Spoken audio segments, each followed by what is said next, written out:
പേര് ദേവിക പ്രവീൺ. ഞാൻ saint Paul's LPS തുരുത്തിപ്പറമ്പിൽ പഠിക്കുന്നു. അമ്മ മിണ്ടാതിരി, ഡോക്ടർ പറഞ്ഞാൽ മതി. സ്നേഹമുള്ള DCL കൂട്ടുകാരെ, എല്ലാവരും ഉണ്ണാനിരുന്നില്ലേ? എത്ര നേരമായി നിന്നെ ഒരുമിച്ചുണ്ണാൻ വിളിക്കുന്നു. ഒന്ന് വന്നിരിക്കും മോനെ. എനിക്ക് വേണ്ടെന്ന് ഞാൻ എത്ര തവണ പറയുന്നു. എനിക്ക് വണ്ണം കൂടാതിരിക്കാൻ ഞാൻ ഡയറ്റാ. എൻ്റെ ക്ലാസ്സിലെ പലരും ഡയറ്റ് നോക്കുന്നുണ്ട്. മുറിക്കല്ലിൽ നിന്ന് അരുൺ ഉറക്കെ പറഞ്ഞു. ഓ, പിന്നെ 8ാം ക്ലാസ്സിൽ പഠിക്കുന്നവനാണ് ഡയറ്റ് നോക്കുന്നത്. ശരീരം വളരുന്ന പ്രായത്തിൽ നല്ല ഭക്ഷണം കഴിക്കണം, അതും സമയത്തു കഴിക്കണം. വീട്ടിൽ എല്ലാവരും സാധിക്കുന്നിടത്തോളം ഒന്നിച്ചു കഴിക്കുകയും വേണം. ഉറച്ച ശബ്ദത്തിൽ അച്ഛൻ നയം വ്യക്തമാക്കി. ഉച്ച കഴിഞ്ഞ് കളിക്കാനായി പുറത്തുപോയ അരുൺ നേരം നന്നായി ഇരുട്ടിയതിനു ശേഷമാണ് വീട്ടിൽ കയറി വന്നത്. മൊബൈൽ ഫോണുമായി മുറിയിലേക്ക് കയറിയ അരുൺ അത്താഴം കഴിക്കാനും ഇറങ്ങി വന്നില്ല. അമ്മ വീണ്ടും വീണ്ടും വിളിച്ചുകൊണ്ടേയിരുന്നു. അവൻ ദേഷ്യത്തോടെ നോ പറഞ്ഞുകൊണ്ടും ഇരുന്നു. ഒരു ദിവസം രാവിലെ അരുൺ എഴുന്നേറ്റതു വലിയ വായിൽ നിലവിളിച്ചുകൊണ്ടാണ്. വയറ് പൊത്തിക്കരയുന്ന അവന് വലിയ വയറുവേദനയായിരുന്നു. അച്ഛൻ്റെ കൂടെ ആശുപത്രിയിലെത്തി. പരിശോധന കഴിഞ്ഞ് ഡോക്ടർ പറഞ്ഞത് കേട്ട് അച്ഛൻ ഞെട്ടി. അരുണിൻ്റെ പാൻക്രിയാസിന് നീരുണ്ട്, ബയോപ്സിക്ക് വിടണം.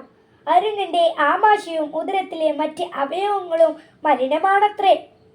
പുറത്തു നിന്ന് ഭക്ഷണം കഴിക്കുന്നുണ്ടല്ലേ എന്ന ചോദ്യത്തിന് ഇല്ല എന്ന് അച്ഛനും യെസ് സാർ എന്ന് അരുണും പറഞ്ഞു. കളിക്കാനായെന്നു പറഞ്ഞ് വീട്ടിൽ നിന്നും ഇറങ്ങുന്ന അവൻ പണക്കാരുടെ മക്കളോടൊപ്പം ഹോട്ടലുകളിലും ബേക്കറികളിലും കോഫി ഹൗസുകളിലും സ്ഥിരമായി കയറി ജങ്ക് ഫുഡിന്റെ അടിമയായി മാറിയിരുന്നു. വീട്ടിലെ ഭക്ഷണത്തിന് രുചിയില്ല എന്ന് എന്നും പരാതിയാണ്. കാരണം ഹോട്ടൽ ബേക്കറി ഭക്ഷണത്തിന്റെ ഉമ്മാമിയാണ് എന്ന് ഡോക്ടർ പറഞ്ഞു.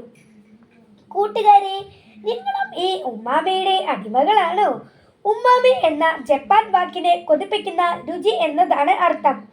തക്കാളി, പനീർ, മട്ടൻ, ചിക്കൻ, മത്സ്യം, കൂൺ, കടൽപ്പായൽ എന്നിവയിൽ നിന്നു ലഭിക്കുന്ന സ്വാഭാവികമായ ഉമ്മാമി ആരോഗ്യത്തിന് നല്ലതാണ്.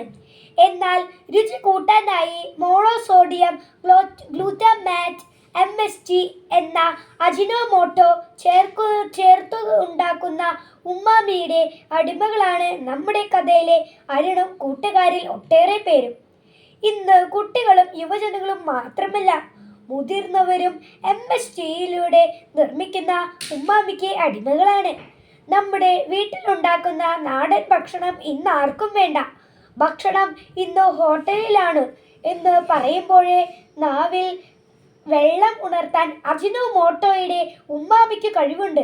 Noodles, fried chicken, burger patties, frozen momos, ഷവർമ തുടങ്ങിയ എല്ലാ ഇറക്കുമതി ഭക്ഷണത്തിലും MSGയും കൃത്രിമ രുചിയും വിഷമയമായ നിറങ്ങളുടെ പൊടികളും ആസിഡുകളും എല്ലാം അമിതമായ അളവിൽ ചേർക്കുന്നുണ്ട്.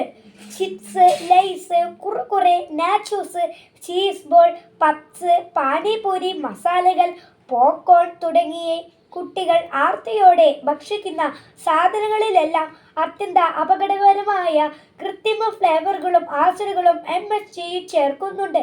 നമ്മുടെ നാടൻ ചോറും കറികളും, നാടൻ കോഴിയും കപ്പയും ബീഫും അപ്പവും മുട്ടയും പുട്ടും കടലയും ചെണ്ടക്കപ്പയും കാന്താരിമുളകും ഉള്ളിച്ചമ്മന്തിയുമൊക്കെ കഴിച്ച് നല്ല കല്ലുമസിലുമായി കല്ലുകളിലോടും മണ്ണിനോടും പടവെട്ടി വളർന്ന കേരം തിങ്ങുന്ന ഈ കേരള നാടിൻ്റെ തനത് ഭക്ഷണ ശൈലികളും രുചിക്കൂട്ടുകളുമൊക്കെ കുഴിമന്തിയുടെ കുഴിയിലിട്ട് മൂടുന്നത് ആരാണ്?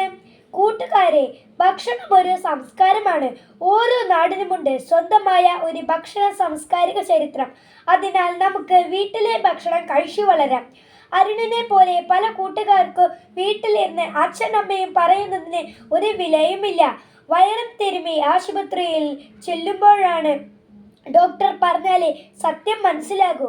നമുക്ക് വീട്ടിൽ ഭക്ഷണവും മതി എന്ന് പറയാം. അമ്മക്കറികളുടെ രുചിയും ആവി പാർന്ന ചോറുരുള എണ്ണയും ഉപ്പും പുരട്ടി അമ്മ വാരിത്തരുന്ന ചോറുരുളകളുടെ അരുളകളും നമ്മുടെ ആരോഗ്യത്തിൻ്റെ നിയമാവലിയാകട്ടെ. ആശംസകളോടെ സ്വന്തം കൊച്ചേട്ടൻ.